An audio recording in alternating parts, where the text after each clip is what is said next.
Arun Kumar CPI Guntur నగర కార్యదర్శి. ఈరోజు గుంటూరు జిల్లా కలెక్టర్ కార్యాలయంలో ఉన్నటువంటి ప్రజా సమస్యల పరిష్కార వేదికలో సిపిఐగా వినతిపత్రం అందించడం జరిగింది. ఈరోజు మన గుంటూరు నగరంలో ఉన్నటువంటి అనేక సమస్యలు, ప్రధానంగా కుక్కల బెడద కూడా ఒకటి. మనం చూసాం, గతంలో ఒక సంవత్సరాల క్రితం ఒక 3 సంవత్సరాల బాలుని కుక్క కాటు వల్ల అతను చనిపోవడం, అదేవిధంగా 2 రోజుల క్రితం నల్లచెరువు ప్రాంతంలో ఒక 6 సంవత్సరాల పిల్లవాడిని 10 కుక్కలు దాడి చేయడం వల్ల తీవ్రంగా గాయపడి జీజీహెచ్లో ఈరోజు చికిత్స పొందుతూ ఉన్నాడు. దానిపైన గతంలోనే అనేక మార్లు గుంటూరు కమిషనర్ గారికి, ప్రజాప్రతినిధి దృష్టికి కూడా ఈ సమస్యను తీసుకొని పోయాం. కానీ ఏమాత్రం కూడా పరిష్కారం వైపుగా వాళ్ళు అడుగులు వేయడం లేదు. అది కాకుండా మరొకటి చెప్తా ఉన్నారు అధికారులు, మా పైన బ్లూ క్రాస్ లాంటి ఇతర స్వతంత్ర సంస్థల పేరుతో కేసులు వేస్తూ ఉన్నారు, కోడజోడు తిప్పుతూ ఉన్నారని చెప్పేసి వాళ్ళు చెప్తా ఉన్నారు. మీరు ఒకటి ఆలోచించండి. సిపిఐగా ఒకటి అడుగుతా ఉన్నాం.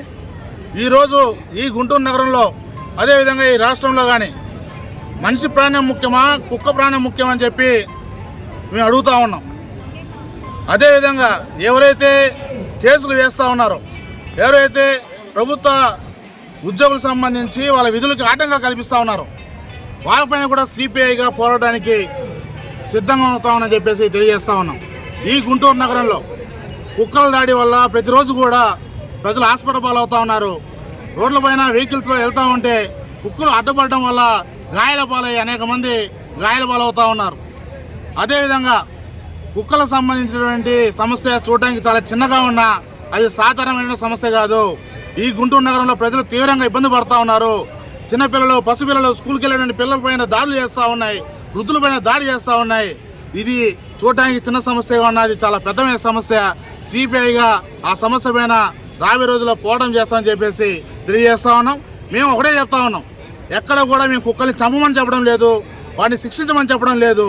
మేము వాటిని తీసుకొని పోయి ఏదైతే సుప్రీంకోర్టు గైడ్లైన్స్ ఉందో ఆ విధంగా తీసుకొని పోయి సంరక్షణ కేంద్రాలు ఏర్పాటు చేసి, షెల్టర్లు ఏర్పాటు చేసి, కుక్కలు మొత్తం కూడా అక్కడ వదిలి వాళ్ళ సంరక్షణ చూసుకోమని చెప్పి మనం చెప్తా ఉన్నాం. సుప్రీంకోర్టు కూడా అదే చెప్తా ఉంది. దాన్ని అమలుపరచి కుక్కలు పెడతారని ప్రజల్ని కాపాడాలని చెప్పేసి ఈరోజు సిపిఐగా మేము కోరుకుంటా ఉన్నాం.